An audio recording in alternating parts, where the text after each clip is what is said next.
दोस्तों दिल्ली में द्वारका जिला पड़ता है और इसी जिले के अंतर्गत एक उत्तम नगर थाना पड़ता है और इसी उत्तम नगर थाने के अंतर्गत एक ओम विहार फैजवान कर जगह पड़ती है। वहां पर करण देव जिनकी उम्र 34 साल होती है, वह अपनी पत्नी और अपने एक 6 साल के बेटे के साथ किराए के एक मकान पर रहा करते थे। दोस्तों यहाँ पर जो करण देव की पत्नी थी उनका नाम सुष्मिता होता है और उनकी उम्र 32 साल होती है और इन दोनों की शादी को लगभग 8 साल का समय बीत जाता है। यहाँ पर जो करण देव थे वह एक प्राइवेट कंपनी में जॉब किया करते थे और उससे काफ़ी अच्छा पैसा भी कमाते थे और अपने परिवार की काफ़ी ज़्यादा वह देख रेख भी करते थे। अब दोस्तों होता यह है कि 12 जुलाई 2025 को जब करण देव अपनी ड्यूटी कर कंपनी से घर पर आते हैं तो वह शाम के समय अपने बच्चों के साथ अपनी पत्नी के साथ जो है टाइम बिताते हैं। शाम होती है तो वह खाना खाते हैं और खाना खाने के बाद वह सोने के लिए चले जाते हैं। अब सोने के बाद जब पूरा परिवार सो जाता है तो और सुबह को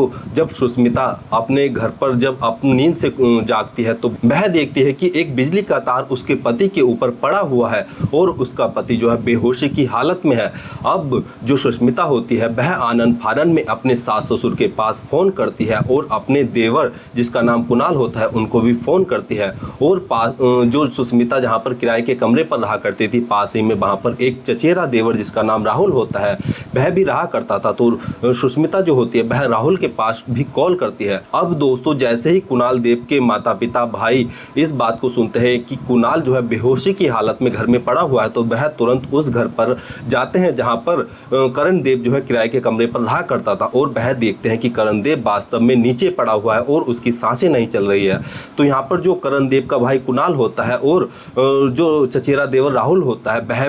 वह जो होते हैं वह तुरंत करण देव को जो है अपने नज़दीकी हॉस्पिटल में ले जाते हैं और नज़दीकी हॉस्पिटल में जाने के बाद उन्हें पता चलता है कि जो करण देव है उसकी तो मौत हो चुकी है और उसका जो शरीर है वह पूरी तरीके से अकड़ चुका है और उसके शरीर से झाग भी आ रहे हैं। अब इस बात की सूचना पुलिस को दी जाती है और पुलिस को जैसे ही इस पूरे घटनाक्रम की जानकारी दी जाती है तो पुलिस वाले तुरंत उस हॉस्पिटल में पहुंचते हैं और जो करण देव का शव होता है उस शव को अपने कब्जे में लेकर इसके पोस्टमार्टम के लिए कहते हैं। लेकिन दोस्तों यहाँ पर जो करण देव की पत्नी सुष्मिता और जो चचेरा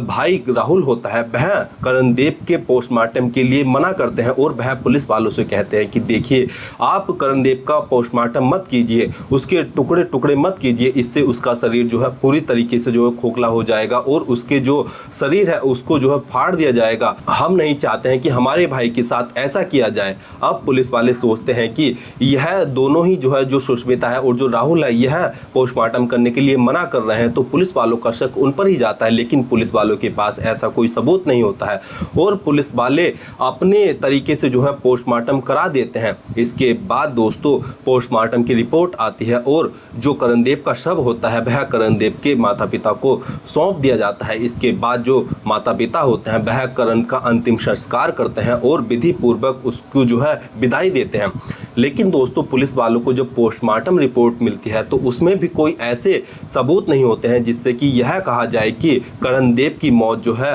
नेचुरल डेथ नहीं है बल्कि उसकी हत्या की गई है। और सभी लोग सोच रहे थे कि करण देव को जो है करंट लगा है और करंट लगने के ही चलते करण देव की मृत्यु हो गई है। अब दोस्तों 12 जुलाई के बाद जो है सभी लोग जब करण देव की मौत हो जाती है तो सभी जो घर के परिवार वाले होते हैं वह सभी जो है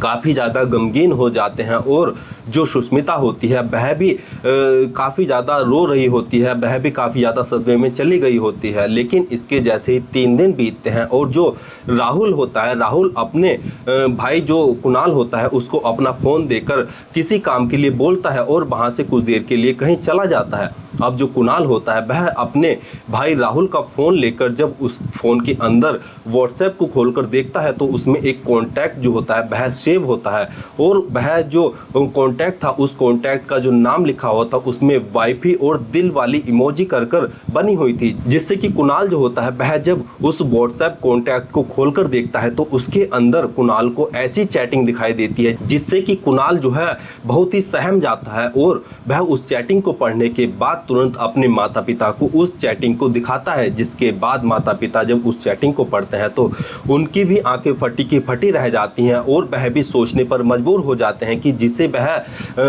नेचुरल डेथ समझ रहे थे, करंट लगने की डेथ समझ रहे थे, वह तो एक सोची समझी प्लानिंग थी और वह तो एक हत्या थी। इसके बाद पूरे मामले की जानकारी पुलिस वालों को दी जाती है। अब पुलिस वाले जैसे ही इस पूरे मामले की जानकारी सुनते हैं और वह जब उस चैटिंग को देखते हैं तो पुलिस वाले भी सोचने पर मजबूर हो जाते हैं कि आखिर एक पत्नी अपने पति के साथ इस तरीके से कैसे कर सकती है। दरअसल दोस्तों, इसके बाद पुलिस वाले जो होते हैं वह जो करणदेव की पत्नी सुष्मिता और जो चचेरा देवर राहुल होता है उन्हें गिरफ्तार कर उन्हें पुलिस थाने ले आते हैं और जब उनसे कड़ाई के साथ पूछताछ करते हैं तो वह भी ज्यादा देर पुलिस के सामने टिक नहीं पाते हैं और पुलिस वालों को पूरी सच्चाई बताते हैं। और यहाँ पर सुष्मिता पुलिस वालों को बताती है कि मेरी शादी को 1 साल का समय बीत गया था और शादी के 1 साल बाद ही मैं एक बेटे को जन्म देती हूँ, जिसकी उम्र फिलहाल जो है 6 साल बताई जा रही है। और बेटे के जन्म होने के बाद से जो करणदेव था वह अपनी पत्नी की ओर ज्यादा ध्यान नहीं दे पाता था। वह अपने कंपनी के काम में व्यस्त हो जाता है और वह सोच रहा था कि अगर वह ज्यादा पैसा कमाएगा तो वह अपने परिवार का अच्छे से ख्याल रख पाएगा। लेकिन वह यह भूल जाता है कि कुछ महिलाओं की ज़रूरतें भी होती हैं और उन्हें पूरा करना केवल पैसों के बस का नहीं है, उन्हें जो है अपने तरीके से भी जो है पूरा किया जाता है। और करणदेव यहीं पर मार खा जाता है और करणदेव जो होता है वह अपनी पत्नी को बिल्कुल भी समय नहीं दे पाता था, जिसके चलते जो करणदेव की पत्नी सुष्मिता होती है वह इधर आधर ताका झाकी करनी शुरू कर देती है और उसकी नज़र जो है अपने चचेरे देवर राहुल के ऊपर पड़ती है। अब राहुल भी जो है लगभग 24 साल का बताया जा रहा है और उसकी उम्र जो है उस समय लगभग 18-19 साल की रही होगी जब से उसका सुष्मिता के साथ जो अफेयर था। अब राहुल जो होता है उस समय जवानी की दहलीज पर कदम रखता है और जवानी की दहलीज पर कदम रखने के साथ साथ ही जब वह देखता है कि उसकी भाभी जो सुष्मिता है वह उसके ऊपर जो है काफ़ी डोरे डालती हैं और वह देखने में भी काफ़ी खूबसूरत है। इधर दोस्तों जो राहुल था वह एक प्राइवेट कंपनी में काम करता था और वह भी देखने में काफ़ी ज़्यादा हैंडसम था और इसी के चलते दोनों के बीच जो है अवैध संबंध बन जाते हैं। अब राहुल और सुष्मिता को जब भी मौका मिलता था तभी वह एक दूसरे के साथ शारीरिक संबंध बना लेते थे। दोस्तों यहाँ पर जो करणदेव था वह दिन में ड्यूटी करता था और जो राहुल था वह शाम के समय ड्यूटी पर जाता था, जिसके चलते जो राहुल हो और जो सुष्मिता थी उनके पास दिन में इतना टाइम रहता था कि वह जो है आपस में मिल सके और अपनी जो ज़रूरतें थी, जो शारीरिक ज़रूरतें थी उन्हें पूरा कर सके। अब दोस्तों शुरुआत में तो जो सुष्मिता होती है और जो राहुल होते हैं यह अपनी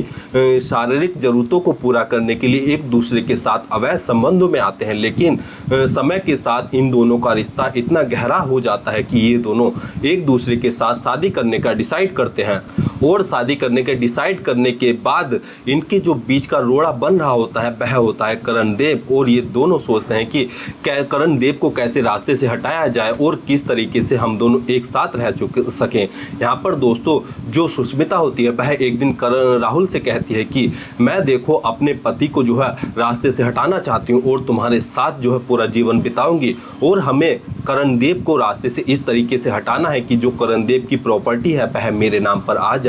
और इसके बाद हम जो है दोनों बड़े ही मजे से अपना जीवन यापन करेंगे। अब दोस्तों राहुल जो होता है वह भी सुष्मिता की बातों में आ जाता है और ये दोनों जो है मिलकर एक प्लान बनाते हैं और इसी प्लान के अकॉर्डिंग जो है 12 जुलाई 2025 को जो सुष्मिता होती है उसे राहुल जो है कुछ नशीली गोलियां लाकर दे देता है। अब जो सुष्मिता थी वह शाम के खाने में जो है जो नशे की गोलियां होती हैं वह मिला देती है, लेकिन दोस्तों यहाँ पर सुष्मिता को यह नहीं पता होता है कि जो गोलियों को जो है किस मात्रा में राहुल देव को देना है जिससे कि वह नशे में हो जाए, और वह लगभग 15 नशे की जो गोलियां होती है करण देव के खाने में मिलाकर खिला देती है। अब करण देव जो होता है वह भी खाना खाने के बाद सोने के लिए चला जाता है और वह गहरी नींद में सो जाता है। अब दोस्तों सुष्मिता ने जब 15 गोली नशे की करण देव को दी होती हैं तो उसकी जो है जब वह सोने के लिए गया था तो उसी समय पर मौत हो गई थी। और यहाँ पर जो सुष्मिता थी वह अपने प्रेमी राहुल के पास जो है व्हाट्सएप पर मैसेज करती है और उसे बताती है कि जो मेरा पति है, मैंने उसे नशे की गोलियां खिला दी हैं, अब वह सो रहा है और वह इतनी गहरी नींद में है कि वह उठाए से भी नहीं उठ रहा है, तो तुम जो है मेरे घर पर आ जाओ और जल्दी से जो है प्लान के अकॉर्डिंग इसको जो है मरवा दो। अब राहुल देव जो होता है वह रात में ही सुष्मिता के घर पर पहुंच जाता है और सुष्मिता और जो राहुल होते हैं ये दोनों मिलकर जो है करण देव की बॉडी को उठाते हैं और बॉडी को उठाने के बाद घर में ही एक बोर्ड के जरिए करण देव की डेड बॉडी पर जो है जगह जगह पर करंट दिया जाता है। दोस्तों दोनों यह सोच रहे थे कि करण देव नशे की गोलियां खाने के कारण गहरी नींद में सो रहा है और वह अभी जिंदा है, और इसी के चलते ये दोनों मिलकर जो है करण देव की डेड बॉडी के ऊपर जो है जगह जगह पर करंट लगाते हैं। और करंट लगाने के बाद जब ये दोनों श्योर हो जाते हैं कि अब करण देव की मौत हो चुकी है, तो जो राहुल होता है वह रात में ही अपने घर पर चला जाता है और घर पर जाने के बाद जैसे ही सुबह होती है तो जो सुष्मिता होती है वह तुरंत अपने सास ससुर के पास और अपने देवर कुणाल के पास कॉल कर पूरे घटनाक्रम की जानकारी देती है। और इसके बाद जब वह मौके पर आकर देखते हैं तो करण देव नीचे पड़ा होता है। इसके बाद उसे हॉस्पिटल में ले जाया जाता है जहां पर डॉक्टर करण देव को मृत घोषित कर देते हैं। और जो सुष्मिता ने जो है बड़े ही चालाकी के साथ, बड़े ही सातिराना अंदाज से जो अपने प्रेमी राहुल के साथ मिलकर प्लान बनाया था उसे एग्जीक्यूट करने के लिए जो है वह बड़े ही सातिराना तरीके से जो है इसे अंजाम देती है। लेकिन दोस्तों एक गलती के कारण जो है इस पूरे हत्याकांड का खुलासा हो जाता है और यहाँ पर जो राहुल होता है वह जब अपना फोन अपने ही भाई कुणाल को जो है किसी काम के लिए देता है तो और वह जब उस फोन में व्हाट्सएप पर मैसेज देखता है और उसकी चैटिंग पढ़ता है तो उसमें साफ साफ लिखा होता है कि तुम्हें इस समय पर जो है शाम के समय नशे की गोलियां करण देव को देनी है और जब वह नशे में हो जाएगा तो मैं तुम्हारे घर पर आ जाऊंगा और घर पर आने के बाद उसे करंट देकर हम मौत के घाट उतार देंगे और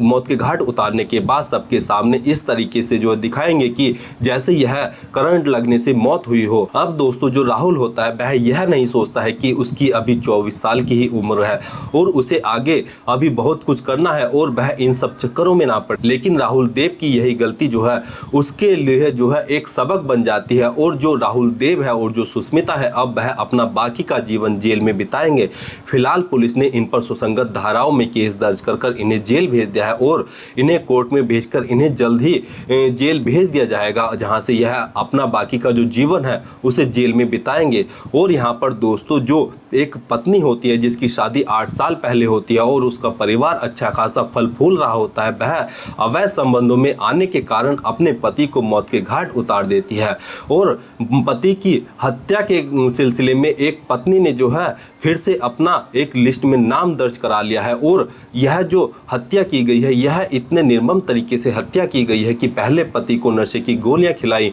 और जब वह मर गया तो उसको करंट लगाया और करंट लगने के बाद जो है पोस्टमार्टम कराने के लिए मना की गई जहां से पुलिस वालों का शक उनके ऊपर जाता है। लेकिन पुलिस वालों के पास जब कोई सबूत नहीं होते हैं तो वह आगे कुछ कर नहीं पाते हैं। लेकिन एक व्हाट्सएप की चैटिंग से जो है पूरे मामले का, पूरे हत्याकांड का खुलासा हो जाता है और जो अपराधी होते हैं वह पकड़े जाते हैं। दोस्तों इस पूरे घटनाक्रम को सुनाने का उद्देश्य किसी की भावनाओं को ठेस पहुंचाना या दुख पहुंचाना नहीं है, बल्कि जागरूक करना है, सचेत करना है। धन्यवाद।